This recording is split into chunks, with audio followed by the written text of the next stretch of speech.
I'm going to try and break down like knee drive, hips, trunk, arm carriage, head, eyes, foot strike, of course, and as best as I can. Again, it's not going to be easy to find the correct footage for all of this, but we will do our best. And this is the reason, oh my goodness, I almost forgot.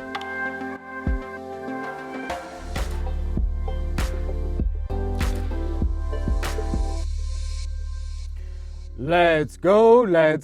Good morning, everyone. Woo! Chilly in the studio this morning, 6 degrees Fahrenheit. I've got the heater on, but it's not quite warm enough, so if I'm a little jittery, it's not because of the coffee, it's because it's freezing out here.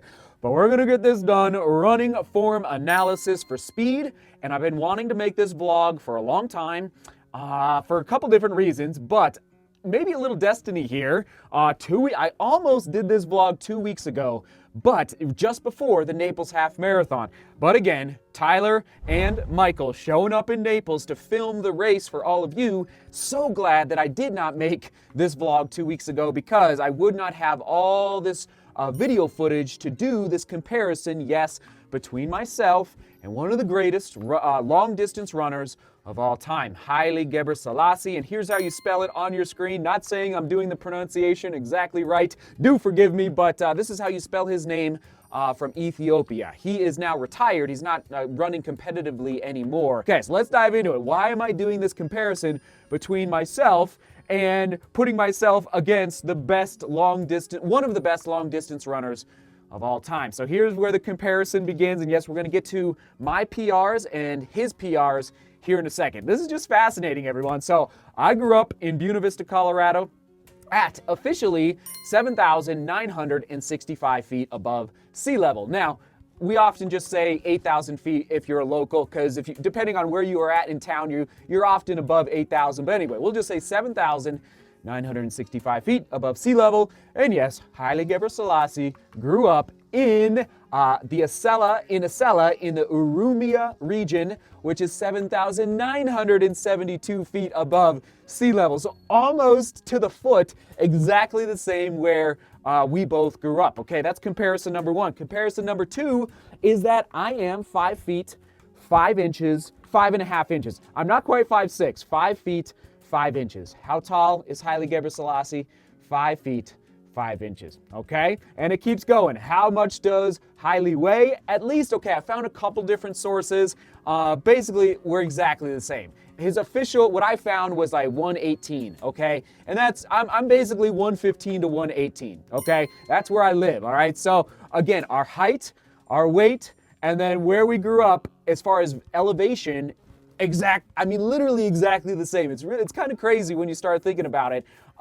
So now, let's put our PRs on the screen. I'm just gonna put them on the screen. Mine will be on the left, I guess. 14:46, 30:10, 105, 43, 2:23, 37.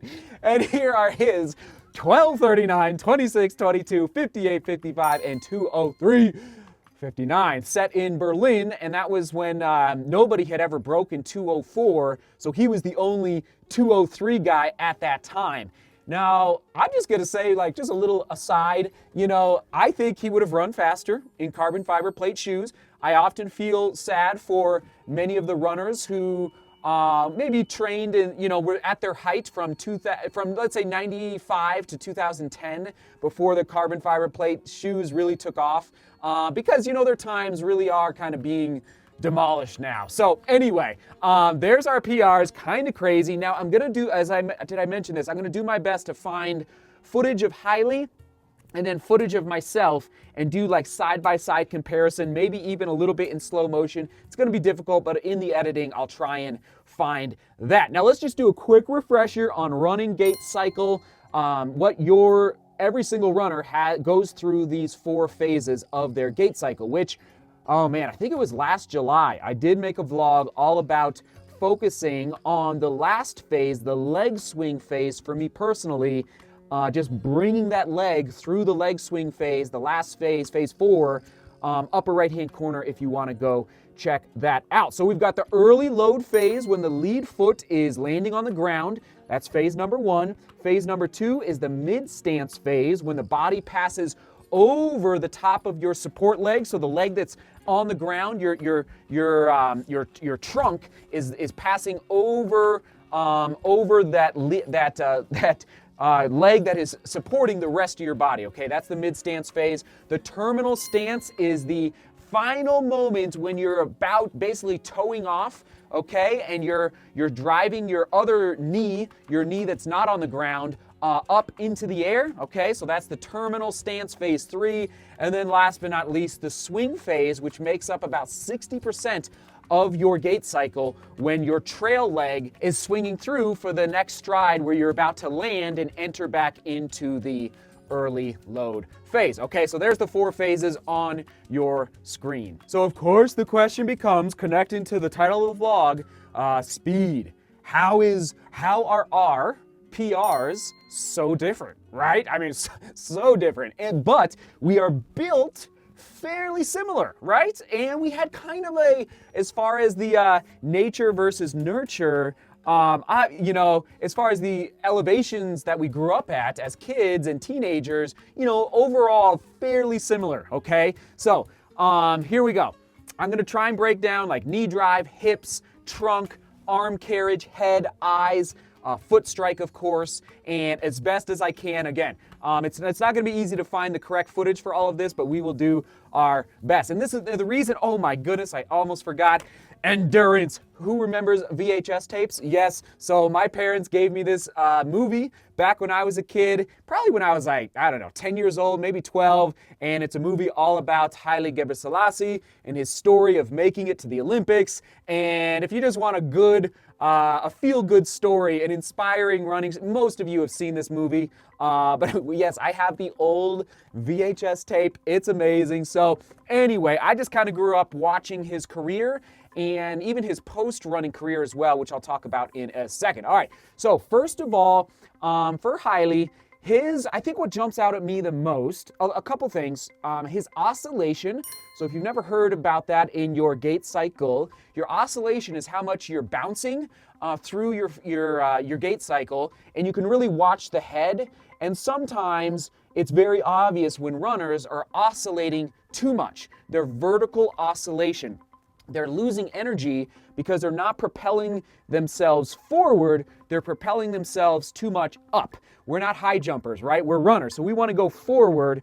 So that's one thing about Haile, is that his head is not oscillating much at all. Very, very impressive, okay?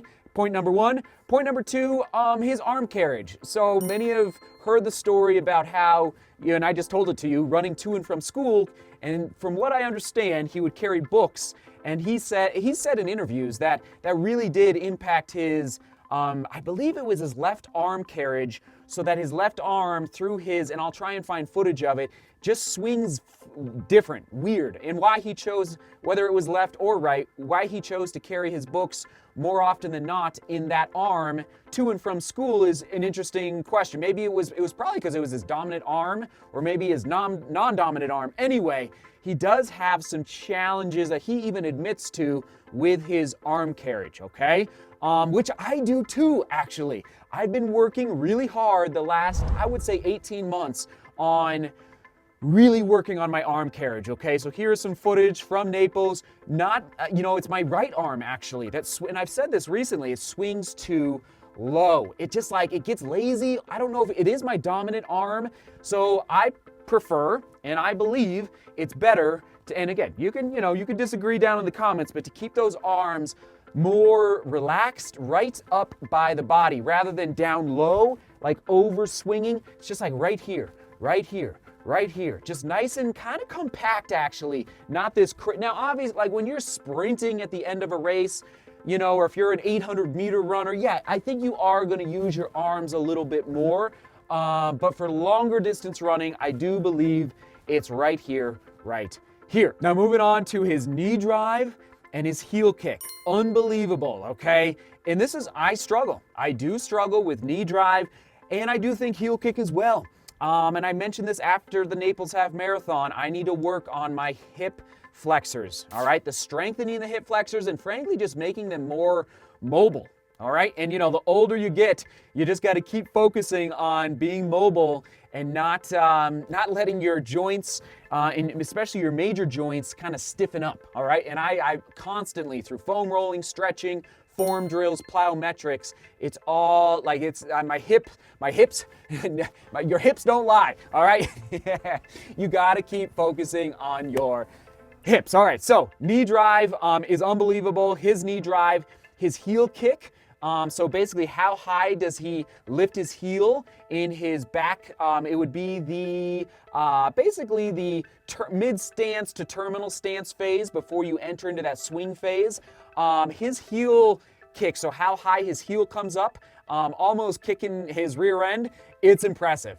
So that's one point to make. Now the angle of his trunk compared to his push-off and his foot strike is beautiful. So he is not leaning forward, but he has just this tension between his trunk and his hip flexor all the way down, this tension that creates this incredible power, okay? Incredible power through his foot strike. Now he, compared to, I'm just gonna say compared to his fellow countryman Bekele, or Bekele, as I've heard it recently pronounced, Kenenisa Bekele, he is more of a mid-foot striker, and Haile is more of a forefoot striker, like a very traditional, and I love it. It's just it's a thing of beauty. I have been striving to be a little bit more of a forefoot striker as I've transitioned from mountain trail running to the roads. I'm not saying there's a right way. Some of the fastest marathon runners of all time have been heel strikers, okay? So if you're a heel striker, and it's natural and it works for you, don't go out and try and change it, all right? I'm just putting that out there right now. I have analyzed my running form a lot over the years, and I have found that I needed to, in order to run faster, for me personally, in my gait cycle, I needed to transition a little bit more so to the forefoot. So anyway, if you watch Haile very closely, he is a very sound, now it's hard to see, but you gotta look really close, but he is a forefoot striker. Overall, I would say his stride is one of the better strides I've ever seen. Now, a recent one that I've seen is, I believe it's Chilimo from Uganda.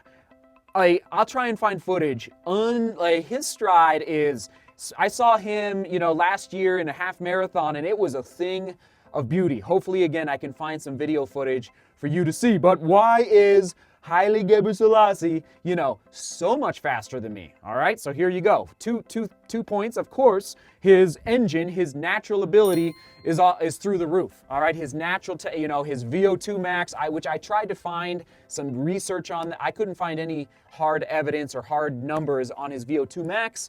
So obviously his engine is unbelievable. But I'm gonna say his swing phase, okay, the fourth phase of his gait cycle. I mean, I would love to know what Haile's 200 meter and 400 meter PRs are. Okay, here it is. Turgot versus Haile coming down the stretch, Sydney, Australia, 2000 10K Olympic final.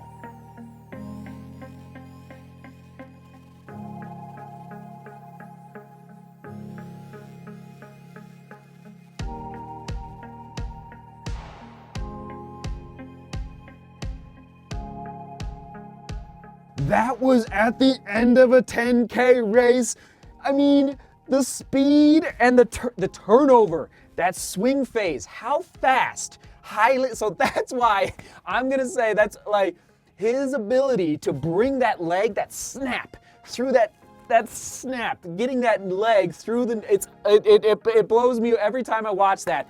And I mean, Paul Turgot, I think he is or was 6 feet tall, and Haile's 5 feet 5. So that's 7 inches. Okay, so Turgot has that height and maybe a longer stride, but Haile, oh my goodness, it's a thing of beauty. It's a thing of beauty, and so the difference between what was it again, 14:46 or 26:22 and 30:10 in my case, he just had this ability to turn over like there's no tomorrow. Like there is no tomorrow. There you go. I'm gonna stop there. Okay, 2 more points is that in question of the day, what have you ever really analyzed your gait cycle, your running form, and did you see some areas that you could work on? Okay, yeah, there you go. That's the question of the day. Last but not least, again, back to Haile, and it's I don't know, his running career, unbelievable. But then he's become a businessman, very successful businessman in Ethiopia. And I just love the fact that he's remained in Ethiopia to create jobs in Ethiopia, and not move. He could have easily moved to London or Berlin or somewhere in the States to, you know, pursue business. But anyway, so it's interesting. Anyway, to put my stride next to his stride, and the fact that our body types are so similar, and the fact that we both grew up, you know, near, you know, basically at 8,000 feet. So that's why I made today's vlog. I hope you enjoyed it. Butter the bread. Thanks for being here. Thanks for watching. We will toss it to, gosh, you know, we'll probably toss it to that vlog from last July where I talk about the 4 phases of our GAIT cycles. Right there, right there, right there. All right, everyone. Seek beauty, work hard, and love each other. See you tomorrow.